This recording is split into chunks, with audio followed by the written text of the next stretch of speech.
And thank you for staying up late with us. We have a great program planned for you and some great guests tonight here on The Factor Uncensored. Let's get right down to business. This is an important reminder tonight. Men can also be victims of sexual assault, in case you didn't know. An actor says he's still processing what happened to him after a woman grabbed him inappropriately on a live stream. This happened Sunday on a Twitch live stream for an influencer named Ty Jones. Actor Michael Rainey Jr., who is from Power, can be seen in the background when a woman who has been identified as James' sister walks up to him and appears to grab him by the private area. You can see it on Rainey's face. He looked very uncomfortable by the encounter. Today, he released a statement saying he's in shock and that, quote, sexual assault is never okay regardless of gender or status. We're all human and we should respect each other. Most importantly, we should respect ourselves. Joining us to talk about it, trauma therapist Chow Nguyen. So Chow, when you took a look at that video, what went through your mind?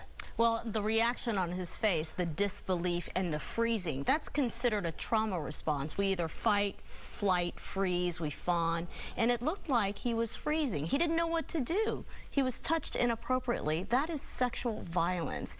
And men are victimized by sexual violence as well. 1 in 4, they say, in their lifetime. It's a spectrum. It can be anything from touching to penetration. And so how do you make the public and people in general take that seriously? Because you think of a male, you should be able to handle it. You should be able to walk away or confront the person and say, don't do it again. But there should be recourse. There should be accountability. Look, when a man is touched inappropriately, and we live in a culture that says men have to man up, and there's this issue that, you know, men should be the strong one, it creates a lot of shame and stigma. A lot of men don't even speak up about being sexually violated or a victim of sexual violence because of the cultural stigma and shame around the message that, oh, if you're going to be sexually assaulted as a man, it's okay because you're a man, or you should have spoken out or gotten tough. I mean, we do see these cases. Men are victims of violence. They do come forward, and when they come forward, they often say, are you sure I can talk about it? Are you sure I can address it? Because they're embarrassed. They don't know what to say. They freeze. And when you have a case like this, when initially the one who held the live stream online, he was like, what's the big deal? Obviously, it was his sister. What's the big deal? I don't see what the problem is. He walked that back later and said he would never condone anything like that. And a lot of people are like, I mean, you know, what's the big deal? What's the big deal? What's the big deal is somebody touched somebody else without his consent. We have to do a better job of talking about consent, right? This is my body, this is your body. You're not allowed to touch it without my permission. And it's unfortunate that his initial reaction was, what's the big deal? That is, to me, an imprint, a reflection on sort of the cultural stereotypes when it comes to men and women and sexual violence. And of course you have that double standard there, because people would have been up in arms if it was a female, you know, if she was grabbed in a private area like that. If she was a female, if that was a female that was grabbed, we're probably going to bring the police in. Here we're talking about it, and I'm glad you're giving people a platform to talk about it. But you're right, the standards are not the same. They're not equal. She might have been, the police might have called, there was an investigation here. It's like, and the poor actor, what did he say? I'm still processing it. He's still in shock. He froze. And he might have to suffer the ramifications because it went so public. I mean, listen, the aftermath of sexual violence is the same for men and women. PTSD, anxiety, depression, avoiding places, flashbacks, nightmares. Can you imagine having to live with a lifetime of that? If you're a man, it doesn't matter. And do we think the definition matches the term? I think a lot of people lose it there, because if you just touch someone, then you say that's sexual assault.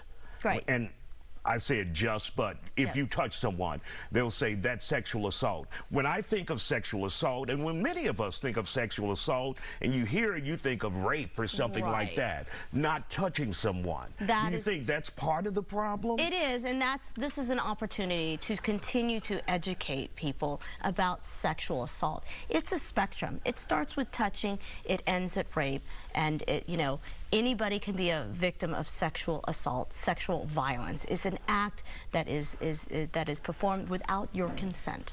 And is it part of our problem as men who say, look, you should be able to handle that, you know, chin up? It is the cultural stereotype of masculinity and what we call toxic masculinity. You know, man up, do this. We've got to do a better job of talking about this at a very young age, talking about healthy behaviors and how we treat each other. Like that actor said, just as human beings, equal respect. And a lot of fathers and mothers have this conversation with their daughters. Do you think it's something that now should include their sons? It should have included their sons long ago. But we know historically it has not. It hasn't, and it continues to not. But we've got to talk to girls, just as we talk to girls about taking care of their bodies and protecting their bodies, we have to talk to boys about the same thing, because by and large, it's happening.